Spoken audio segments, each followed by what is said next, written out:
ಮಡಿಕೇರಿಯಲ್ಲಿ ವಿನಯ್ ಸಾವಿನ ಪಾಲಿಟಿಕ್ಸ್ ಶುರುವಾಗಿದೆ. ಕುಶಾಲನಗರ ಪೊಲೀಸ್ ಠಾಣೆ ಮುಂದೆ ಹೈಡ್ರಾಮವೇ ನಡೆದು ಹೋಗಿದೆ. ಹೋರಾಟ ಮಾಡ್ತಾ ಇದ್ದಂತ ಬಿಜೆಪಿ ನಾಯಕರನ್ನ ಬಂಧಿಸಲಾಗಿದೆ ಎನ್ನುವಂತ ಮಾಹಿತಿ ಸಿಗ್ತಾ ಇದೆ. ವಿನಯ್ ಸೋಮಯ್ಯ ಅಂತ್ಯಕ್ರಿಯೆಗೆ ಪೊಲೀಸರು ಮುಂದಾಗಿದ್ರು.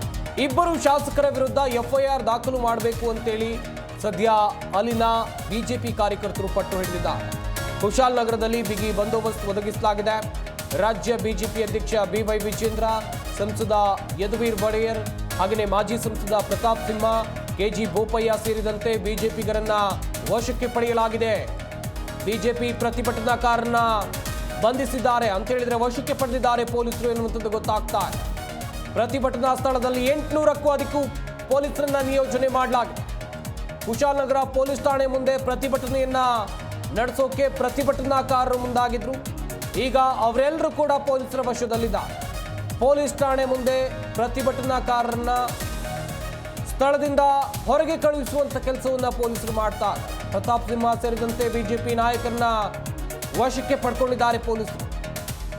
ಪೊಲೀಸ್ ವಾಹನದಲ್ಲಿ ಕರೆದೊಯ್ತಾ ಇದ್ದಾರೆ. ಪೊಲೀಸರ ಕ್ರಮಕ್ಕೆ ಇಲ್ಲಿ ಆಕ್ರೋಶ ವ್ಯಕ್ತವಾಗ್ತಾ ಇದೆ. ಘಟನಾ ಸ್ಥಳವನ್ನು ನೋಡ್ತಾ ಇರಬಹುದು. ಮಡಿಕೇರಿಯಲ್ಲಿ ಬಿಜೆಪಿ ಕಾರ್ಯಕರ್ತ ವಿನಯ್ ಸಾವಿನ ವಿಚಾರಕ್ಕೆ ಸಂಬಂಧಿಸಿದಂತೆ ದೊಡ್ಡ ಮಟ್ಟದಲ್ಲಿ ಹೈಡ್ರಾಮವೇ ನಡೆದು ಹೋಗಿದೆ. ಜಟಾಪಟಿ ಬಿಜೆಪಿ ಕಾರ್ಯಕರ್ತರು ಮತ್ತು ಪೊಲೀಸರ ನಡುವೆ ನಡೆದಿದೆ. ಗಮನಿಸ್ತಾ ಇರಬಹುದು. ವಿನಯ್ ಸೋಮಯ್ಯ ಅಂತ್ಯಕ್ರಿಯೆಗೆ ಒಂದ್ ಕಡೆಯಲ್ಲಿ ಪೊಲೀಸರು ಮುಂದಾದ್ರೆ, ಇತ್ತ ಇಬ್ಬರು ಶಾಸಕರ ವಿರುದ್ಧ ಎಫ್ಐಆರ್ ದಾಖಲು ಮಾಡಲೇಬೇಕು ಅಂತೇಳಿ ಬಿಜೆಪಿ ಕಾರ್ಯಕರ್ತರು, ಬಿಜೆಪಿ ನಾಯಕರು ಪಟ್ಟು ಹಿಡಿದಿದ್ದಾರೆ. ಬಿಜೆಪಿ ರಾಜ್ಯಾಧ್ಯಕ್ಷ ಬಿವೈ ವಿಜೇಂದ್ರ, ಇನ್ನೊಂದು ಕಡೆಯಲ್ಲಿ ಸಂಸದ ಯದುವೀರ್ ಒಡೆಯರ್, ಮಾಜಿ ಸಂಸದ ಪ್ರತಾಪ್ ಸಿಂಹ ಸೇರಿದಂತೆ ಸಾಕಷ್ಟು ಘಟಾನುಘಟಿ ನಾಯಕರು ಈ ಪ್ರತಿಭಟನೆಯಲ್ಲಿ ಭಾಗಿಯಾದರು.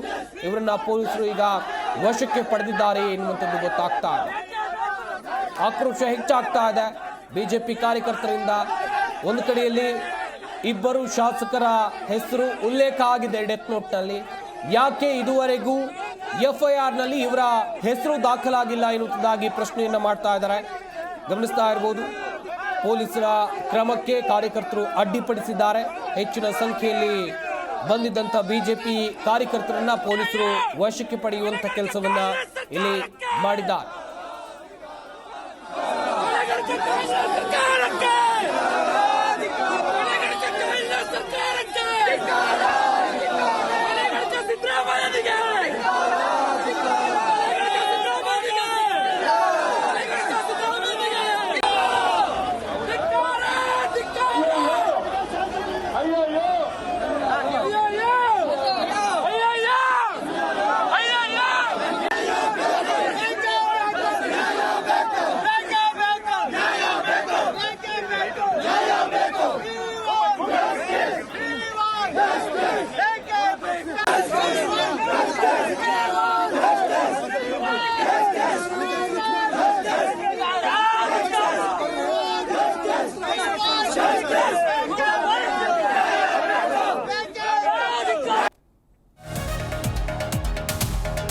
ಇತ್ತ ಸ್ಥಳೀಯ ಶಾಸಕರ ವೈಫಲ್ಯವನ್ನ ಎತ್ತಿ ಹಿಡಿದಿದೆ. ಹಾಗಾದ್ರೆ ತಪ್ಪಾಯ್ತಾ?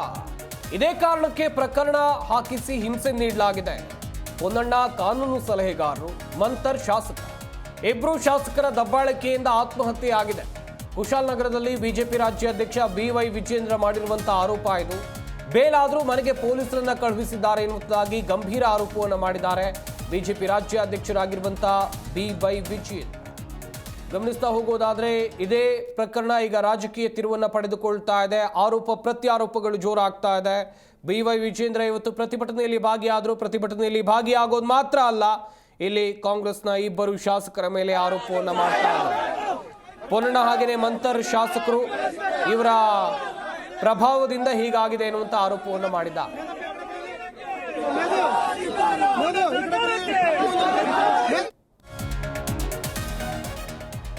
ಈ ಘಟನೆಯನ್ನ ಹಗುರವಾಗಿ ತೆಗೆದುಕೊಳ್ಬೇಡಿ.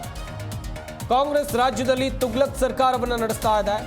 ಇದನ್ನ ನೋಡಿ ಕಣ್ಮುಚ್ಚಿ ಕೂರುವಂತ ಪ್ರಶ್ನೆಯೇ ಇಲ್ಲ. ಎಫ್ಐಆರ್ ನಲ್ಲಿ ಶಾಸಕರ ಹೆಸರು ಉಲ್ಲೇಖ ಆಗೋವರೆಗೆ ಅಂತ್ಯ ಸಂಸ್ಕಾರವನ್ನ ಮಾಡಲ್ಲ ಅಂತೇಳಿ ಬಿಜೆಪಿ ರಾಜ್ಯಾಧ್ಯಕ್ಷ ಬಿವೈ ವಿಜೇಂದ್ರ ಕಿಡಿಕಾರಿದ್ದಾರೆ. ಪೊಲೀಸರಿಗೆ 1 ಗಂಟೆ ಗಡುವನ್ನ ಈಗ ವಿಜೇಂದ್ರ ಕೊಟ್ಟಿರುವಂತದ್ದು.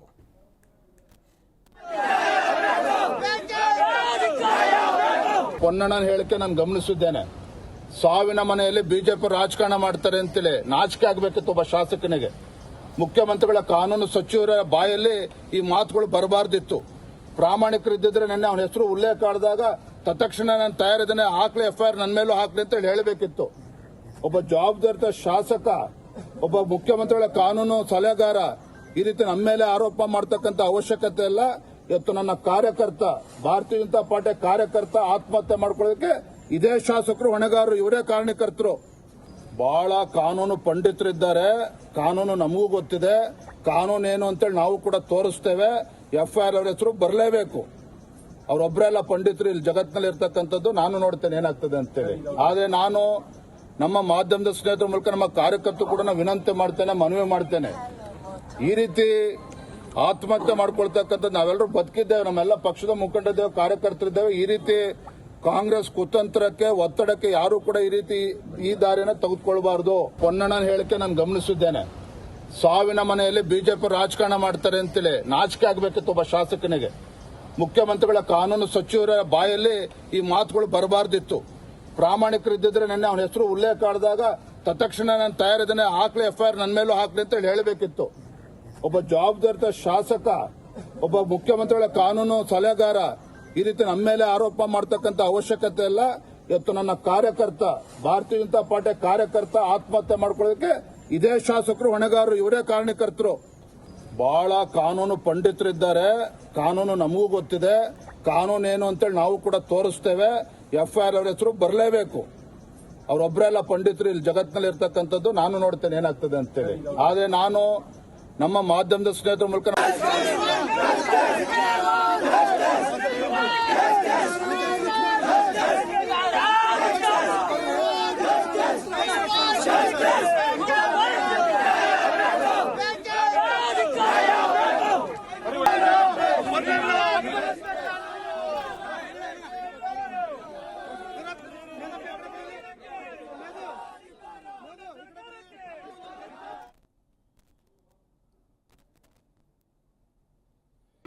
ಜಿ ಕನ್ನಡ ನ್ಯೂಸ್ ಈಗ ನಿಮ್ಮ ಮನೆಯಲ್ಲೇ ನೋಡಿ.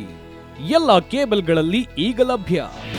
ನಿಮ್ಮ ನೆಚ್ಚಿನ ಜಿ ಕನ್ನಡ ನ್ಯೂಸ್ ಈಗ ಸನ್ ಡೈರೆಕ್ಟ್ ನಲ್ಲಿ number 292, Tata play number 1664, Jio TV number 1334, NXT digital number 30, in cable number 30, city networks 51, U digital number 162, GTPL number 17, Rockline telecommunications number 42, Shri Basaveshwara cable number 168, rural cable network 60, Vinayaka digital 57, Abhishek cable 821, city channel 53, Siddeshwara cable network 57, V4 digital Infotech 628, Surya digital networks 53, Gajanan digital number 836, Malnad infotech private limited number